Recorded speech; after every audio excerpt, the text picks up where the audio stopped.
สวัสดีค่ะนี่คือช่องทุกเรื่องในโลกใบนี้เรื่องราวของวันนี้จะเป็นเรื่องเกี่ยวกับรถถัง M4 Sherman ตามที่มีท่านผู้ชมขอมาค่ะเรื่องราวของรถถัง M4 Sherman เริ่มต้นขึ้นซึ่งพิสูจน์ให้เห็นความสำคัญของอำนาจทางเศรษฐกิจและอุตสาหกรรมของประเทศที่อยู่ในภาวะสงคราม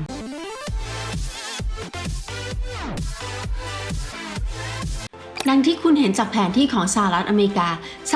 กาไม่ได้ลงทุนอย่างจริงจังในรถถังจนถึงช่วงปลายทศวรรษ 1930 เนื่องจากไม่มีศัตรูที่แข็งแกร่งอยู่ใกล้ๆ รถถังที่ครอบครองโดยสหรัฐอเมริกาในขณะนั้นคือรถถังเบาฝรั่งเศส Renault FT-17 ที่ได้รับใบอนุญาตผลิตในสหรัฐ รถถังกลาง M2 ที่พัฒนาขึ้นในปี 1939 เป็นรถถังที่ล้าสมัยด้วยปืนหลัก 37 มม. และปืนกล 6 กระบอก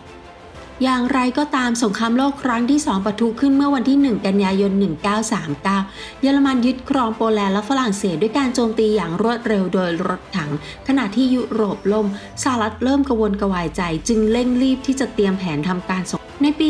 1940 สหรัฐอเมริกาได้จัดตั้งสั่งการแนวคิดและพัฒนารถถังใหม่เพื่อต่อต้านรถถังเยอรมัน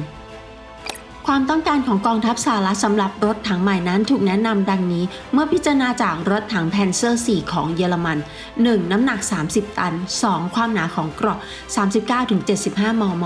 3. ระยะการยิงที่มีประสิทธิภาพ 3 กิโลเมตรขึ้นไป 4. ติดตั้งปืน 75 มม. บนป้อมปืนหมุนอย่างไรก็ตามเนื่องจากพวกเขาไม่มีประสบการณ์ในการติดตั้งปืนหลัก 75 มม. บนป้อมปืนหมุนมาก่อนพวกเขาจึงมีปัญหาในการควบคุมแรงดีดกลับกองทัพสหรัฐจึงตัดสินใจพัฒนารถถังสำหรับใช้ชั่วคราวก่อนที่จะมีการพัฒนารถถังใหม่ที่ตรงตามข้อกำหนดพวกเขาตัดสินว่ารถถังใหม่สำหรับการใช้ชั่วคราวจะติดตั้งปืนหลัก 75 มม. บนรถถัง M2 ที่มีอยู่เพื่อลดระยะเวลาการพัฒนารถถังที่เกิดขึ้นในลักษณะนี้คือรถถัง M3 Lee ปืน 75 มม. ของรถถัง M3 ขยับขึ้นและลงเท่านั้นแต่ตั้งแต่เดือนสิงหาคม 1941 จนถึงปลาย 1942 มีการผลิตมากกว่า 6,000 คันและรถถัง M3 3,650 คันถูกส่งไปยังอังกฤษและในขณะที่สถานการณ์สงครามในยุโรปยังคงแย่ลงเรื่อยๆไม่นานหลังจากการพัฒนาของรถถัง M3 การออกแบบรถถังใหม่เริ่มต้นขึ้นในเดือนมิถุนายน 1941 และต้นแบบจะแล้วเสร็จสมบูรณ์ภายใน 3 เดือนเหตุผลที่การพัฒนารถถังใหม่เสร็จสิ้นในระยะเวลาอันสั้นนั้นเป็นเพราะเครื่องยนต์ระบบกันสะเทือนปืนหลักและระบบเกียร์ที่ใช้ในการพัฒนารถถัง M3 ถูกนำมาใช้เหมือนเดิมรถถังใหม่ที่พัฒนาขึ้นในลักษณะนี้ถูกกำหนดให้เป็น M4 รถถัง M4 เริ่มผลิตตั้งแต่เดือนกุมภาพันธ์ 1941 หลังจากการผ่านทดสอบต่างๆและอังกฤษตั้งชื่อรถถังใหม่นี้ว่า M4 Sherman ตามชื่อนายพล Sherman ชาวอเมริกันชื่อรถถังนี้จึงถูกเรียกว่า M4 Sherman ข้อได้เปรียบประการแรกของ M4 Sherman คือประสิทธิภาพของการทำงานที่สูงการผลิตที่มีคุณภาพสูงนี้เกิดจากการกำหนดมาตรฐานอย่างละเอียดตั้งแต่ขั้นตอนการออกแบบแม้จะมีความซับซ้อนของโครงสร้างต่างจากรถถังโซเวียต T-34 ที่มีโครงสร้างเรียบง่ายนอกจากนี้ในขณะนั้นเนื่องจากสหรัฐอเมริกาเป็นประเทศผู้ผลิตรถยนต์รายใหญ่ที่สุดจึงสามารถชี้ให้เห็นว่าพวกเขามีโครงสร้างพื้นฐานอยู่แล้วสำหรับการผลิตรถถังเป็นจำนวนมากเนื่องจากโครงสร้างพื้นฐานทางอุตสาหกรรมที่เปิดใช้การผลิตจำนวนมากผ่านระบบสายพานลำเลียงที่พัฒนาโดยเฮนรี่ ฟอร์ดผู้ก่อตั้ง Ford จึงเป็นไปได้ว่าจะมีการผลิตรถถังเชอร์แมนจำนวน 50,000 คันในช่วงสงครามโลกครั้งที่ 2ในความเป็นจริงบริษัทที่ผลิตรถถังในช่วงสงครามโลกครั้งที่ 2เป็นผู้ผลิตรถยนต์เช่น Ford General Motors Chrysler Pullman และ Lima Locomotive ซึ่งผลิตตู้รถไฟข้อดีประการที่ 2 ของรถถังเชอร์แมนคือการบำรุงรักษาง่ายสำหรับรถถังเครื่องยนต์และเกียร์เป็นส่วนที่ต้องการการบำรุงรักษามากที่สุดเพื่อรักษาซึ่งระบบส่งกำลังรถถังแพนเทอร์ของเยอรมันต้องถอดชิ้นส่วนบนของรถและยกเกียร์ขึ้นด้วยเครนในขณะที่ชิ้นส่วนของเครื่องยนต์ของเชอร์แมนสามารถเปิดออกได้ง่ายโดยการคลายสลักเกียร์บนฝาครอบตัวถังดังนั้นจึงทำการบำรุงรักษาอย่างรวดเร็วแม้อยู่ในสนามรบข้อได้เปรียบที่ 3 ของรถถังเชอร์แมนคือมีความน่าเชื่อถือสูงทางด้านวิศวกรรมเครื่องยนต์สหภาพโซเวียตถือว่ารถถังเป็นยุทโธปกรณ์และตั้งเวลาการทำงานต่อเนื่อง 14 ชั่วโมงสำหรับการปฏิบัติการที่ปราศจากปัญหาในขณะที่ M4 Sherman มีเวลาดำเนินการต่อเนื่องที่ 40 ชั่วโมงดังนั้นคุณภาพพื้นฐานของรถถังเชอร์แมนจึงค่อนข้างยอดเยี่ยมในเรื่องความทนทาน ก็ยังดีกว่าเมื่อเทียบกับรถถังเยอรมันเมื่อนึกถึงรถถังเยอรมันโดยทั่วไปแล้วคิดว่าชิ้นส่วนที่มีความทนทานดีนั้นถูกใช้ควบคู่ไปกับประสิทธิภาพที่ยอดเยี่ยมแต่ประเมินว่าชิ้นส่วนของรถถังเชอร์แมนมีความทนทานเหนือกว่ารถถังเยอรมันโดยเฉพาะอย่างยิ่งรถถังเชอร์แมนใช้เฟืองเฉียงในส่วนที่ได้รับแรงมากในระบบส่งกำลังหรือระบบกันสะเทือนและมีความทนทานเป็นเลิศในขณะที่รถถังเยอรมันใช้เฟืองตรงธรรมดาทั้งที่มีน้ำหนักมากกว่าจึงเกิดปัญหาที่ระบบส่งกำลังมักจะล้มเหลวและสำหรับรถถังเยอรมันหลักปฏิบัติการทำสงครามคือการขนส่งพวกเขาโดยรถไฟเมื่อเดินทางไกลขณะที่ฝ่ายพันธมิตรเข้ายึดครองอากาศต้องใช้รถถังเดินทางไกลซึ่งส่งผลให้ระบบส่งกำลังและเครื่องยนต์ขัดข้องมากขึ้นเรื่อยๆในรถถังเมื่อสิ้นสุดสงครามข้อได้เปรียบที่ 4 คือการขยายกว้างขึ้นของรถถังเชอร์แมนหากคุณดูรูปร่างของรถถังเชอร์แมนคุณจะเห็นว่ามันมีรูปร่างที่สูงกว่าเมื่อเทียบกับรถถังอื่นๆเหตุผลที่มีลำตัวสูงเป็นเพราะใช้เครื่องยนต์อากาศยานแบบวงกลมที่มีอยู่เพื่อลดเวลาในการพัฒนาอย่างไรก็ตามความที่สูงเช่นนี้เพิ่มความเสี่ยงที่จะถูกยิงโดยศัตรูแต่ก็มีข้อได้เปรียบในการมีพื้นที่ภายในที่ค่อนข้างกว้างเนื่องจากพื้นที่ขนาดใหญ่นี้เส้นผ่าศูนย์กลางป้อมปืนของรถถังเชอร์แมนคือ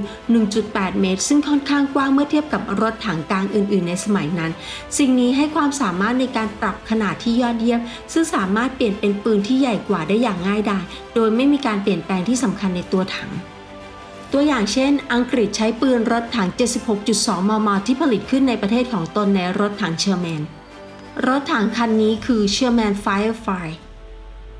และป้อมปืนที่กว้างนี้มีข้อดีอีกอย่างหนึ่งมันเป็นความสะดวกสบายต่อพลประจำรถและด้วยเหตุนี้อัตราการยิงของรถถังจึงเพิ่มขึ้นเป็นที่ทราบกันดีว่าอัตราการยิงของรถถังอยู่ที่ 15-20 รอบต่อนาทีจากประสิทธิภาพการทำงานของตัวโหลดที่เพิ่มขึ้นเนื่องจากพื้นที่ค่อนข้างใหญ่นอกจากนี้ถ้าคุณดูประเภทรถถังเชอร์แมนที่มีค่อนข้างน้อยแต่ภายนอกแทบจะไม่มีการเปลี่ยนแปลงดังนั้นคุณจึงไม่สามารถแยกความแตกต่างจากภายนอกได้ส่วนใหญ่ประเภทของรถถังเชอร์แมนสามารถแบ่งออกได้ตามลักษณะตัวถังและเครื่องยนต์การผลิตตัวถังของรถถังเชอร์แมนมี 2 วิธีการหล่อซึ่งทำด้วยเหล็กหลอมและวิธีการเชื่อมซึ่งทำด้วยเหล็กแผ่นบ็อกซ์สไตล์ของรถถังเชอร์แมนที่มีรูปร่างเป็นมุมที่ผลิตจากการเชื่อมเรียกว่า M4 และรถถังที่มีรูปร่างกลมโดยการหล่อเรียกว่า M4A1และรถถัง M4A2 เป็นรุ่นที่ติดตั้งเครื่องยนต์ดีเซล 375 แรงม้าที่ผลิตโดยการรวมเครื่องยนต์รถบรรทุก 2 เครื่องเข้าด้วยกันรถถัง M4A3 ใช้เครื่องยนต์ดีเซล GAA ที่พัฒนาโดย Ford เป็นเครื่องยนต์สำหรับรถถังเครื่องยนต์ได้รับการพัฒนาสำหรับรถถังจึงมีขนาดเล็กและสามารถผลิตกำลังได้ 450 แรงม้า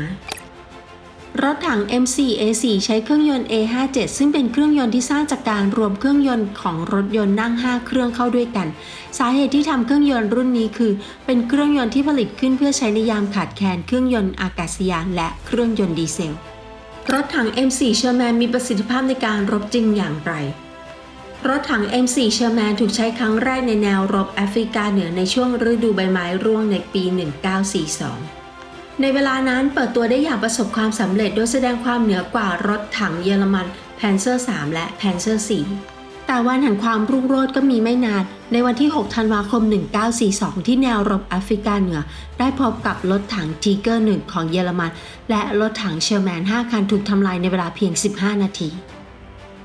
หลังจากนั้นได้รับความเสียหายอย่างมากจากรถถังเยอรมัน Panther และ Tigerเกิดการคำนวณผิดพลาด2 ครั้งโดยคำสั่งของกองทัพสหรัฐ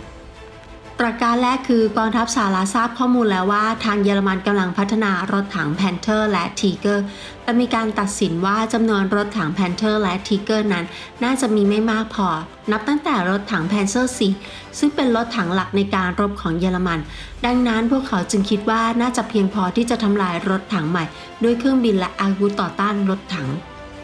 อย่างไรก็ตามตรงกันข้ามกับที่คาดไว้มีการผลิตรถถัง Panther ประมาณ 6,000 คันและผลิตรถถัง Tiger 1 และ Tiger 2 ประมาณ 1,800 คันทำให้รถถังเชอร์แมนได้รับความเสียหายมากอีกประการหนึ่งคือหลักปฏิบัติสงครามของกองทัพสหรัฐกองทัพสหรัฐคิดว่ารถถังจะสนับสนุนทหารราบดังนั้นพวกเขาจึงคิดว่ารถถังของศัตรูสามารถทำลายได้โดยการใช้อาวุธต่อต้านรถถังและเครื่องบิน เหตุผลที่เชอร์แมนเริ่มนำปืน 75 มม. มาใช้ก็เพราะว่ามีการใช้กระสุนระเบิดแรงสูงซึ่งเป็นประโยชน์สำหรับการสนับสนุนของทหารราบ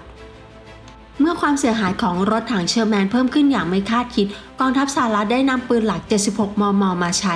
และ M4A3E2 Jumbo Sherman ซึ่งเพิ่มการป้องกันโดยการเพิ่มเกราะประมาณ 8 ตันให้กับรถถัง M4A3 Sherman ก็ได้รับการพัฒนาJumbo Sherman มีการป้องกันที่ใกล้เคียงกับรถถังทีเกอร์ของเยอรมันดังนั้นมันจึงมีบทบาทในการสกัดกั้นการโจมตีของศัตรูด้วยการยืนอยู่แถวหน้าแม้ว่าจะได้รับการวิจารณ์ในทางที่ดีจากกองทัพสหรัฐแต่การผลิตมีเพียง 250 คันดังนั้นจึงมีไม่เพียงพอนอกจากนี้เพื่อลดความเสี่ยงจากการระเบิดภายในกรณีที่ถูกยิงที่จัดเก็บแบบเปียกซึ่งมีกีซาลีนและน้ำถูกหล่อไว้รอบๆที่เก็บกระสุนเพื่อลดความเสี่ยงของการระเบิดและเมื่อสะเก็ดถูกน้ำก็จะไม่ระเบิดอย่างไรก็ตามเมื่อประสิทธิภาพในการขับขี่ลดลงเนื่องจากการเพิ่มเกราะและน้ำหนักของรถถัง